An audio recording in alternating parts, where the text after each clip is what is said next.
मैं समझा रहा था कि शत्रु अधिक बलवान हो तो वहां हमें छोटा हो जाना, हाँ, वहां लाभ प्राप्त होगा, आपको जीवन मिलेगा, स्वास्थ्य मिलेगा और आप एक तरह से वहां जीवित विजयी होकर आएंगे। देखिए, शेर के सामने से कोई बच के आ जाए तो वो हारा नहीं, वो विजयी माना जाता है, हारा हुआ शेर माना जाता है। कैसे बच के आएंगे शेर के सामने से, वो तो आपकी बुद्धि के ऊपर है। आप उस समय क्या नियोजन करेंगे, कौन सी स्थिति पैदा करेंगे। तो महात्मा समझाना चाहते हैं राजा परीक्षित को कि राजन, आज जो तुम्हारी परिस्थिति बिगड़ी है उस परिस्थिति का कारण तुम्हारा ही कर्म है। कोई जमाना दुश्मन नहीं है तुम्हारा। और जिसने श्राप तुमको दिया है वो सन्यासी भी तुम्हारा दुश्मन नहीं है, वो तुम्हारे ही राज्य का सन्यासी है, पर तुम्हारे कर्म के कारण चाहने वाला भी तुम्हारा दुश्मन हो गया। पर आज अच्छा है कि तुम्हें सोबत और संगत अच्छी मिल गई, जो मेरे पास आ गए। अब सुखदेव जी राजा को सुख प्रदान कर रहे हैं। कुबेर का खजाना चला गया और चक्रवर्ती सम्राट ने खजाने को त्याग दिया। दो राजाएं आपस में, एक राजा का खजाना चला गया, वो त्यागना नहीं चाहता था, वो है कुबेर, और एक राजा ने त्याग दिया।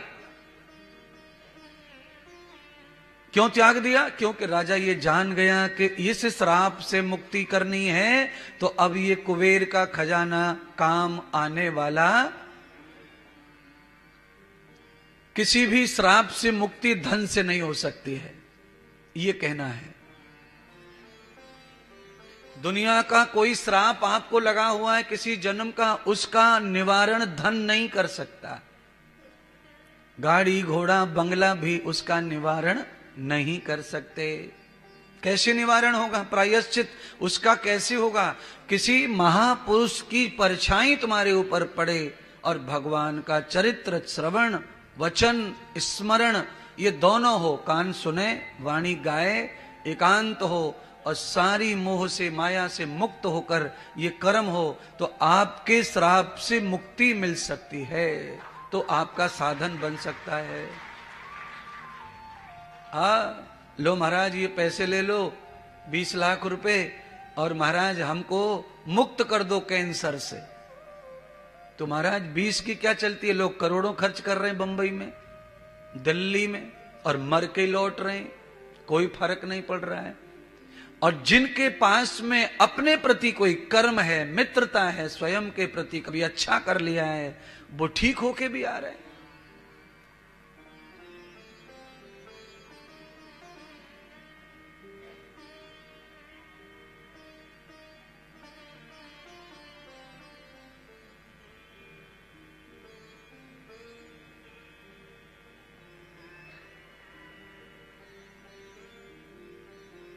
ये आपको सिखाने और समझाने के लिए व्याख्यान हो रहा है महाराज।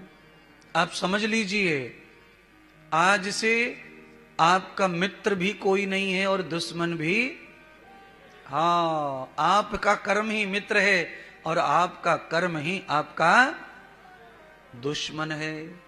इसीलिए तपतितम द्वयाग्रही, आदमी जब द्वग्रही कर्म करता है तो उसका पतन होता है। नीच कर्म को आप बहुत दिन नहीं छुपा के रख सकते, दुनिया को भी न पता चले तो भी आपका पतन होगा। और ये पतन क्यों हो रहा है, ये दुनिया मरते समय तक भी न समझ पाए तो भी आपका ही कर्म है वो जो आपका पतन कर रहा है। और आप दिन रात खिलते चले जा रहे हैं, खिलते चले जा रहे हैं। गुलाब के पेड़ की कितनी भी कटिंग करो फिर भी वो नई नई टहनियां निकालता रहता है। ऐसे आपका दिन रात विकास हो रहा है, उन्नति हो रही है, तो इसका भी कोई किसी का एहसान नहीं है, ये भी तुम्हारा खुद का ही कोई कर्म है। पूर्वांतरे गतम याता वर्तते प्रभु, या तो कोई पूर्व का है या तो फिर वर्तमान का कोई कर्म ऐसा है जिसके बारे में हम स्वयं तक नहीं जानते, पर आपसे वो कर्म हो गया है और वो ऐसा है जैसे किसी का लॉटरी में नंबर खुल जाता है ना अचानक, ऐसा है महाराज, जो हमें ही नहीं पता कि ऐसा हो जाएगा, हो गया। ऐसे ही कभी कभी हमारा निरंतर आनंद बढ़ता रहता है। खूब टांग खींचने वाले टांग खींचते हैं, बुराई करने वाले बुराई करते हैं, बदनामी करने वाले बदनामी करते हैं, जितना होता है जोर लगा के करते हैं बदनामी। पर आपका कर्म जो श्रेष्ठ है, उस समय किसी भी दुष्ट का कुछ भी चलता, कुछ नहीं चलता है। हवा में उड़ जाती है सब बुराई, हवा में उड़ जाती सब आलोचना। और जब आपके कर्म खराब होते हैं तो फिर आपकी तालियां बजाएं, कोई लोग आपकी स्तुति करें, तो स्तुति कोने में धरी रह जाती है, आपका पतन क्षण भर में हो जाता है। सब स्तुति पड़ी रह जाती है, आपका पतन हो जाता है। और उसका कारण क्या है? वही कारण है जो महात्मा बता रहे हैं, आप स्वयं के दुर्शत्रु हैं। धीरे धीरे मीठा जहर जो सुख है उसे पीते रहे, खाते रहे, उसका परिणाम कि आज पतन का दिन आ गया।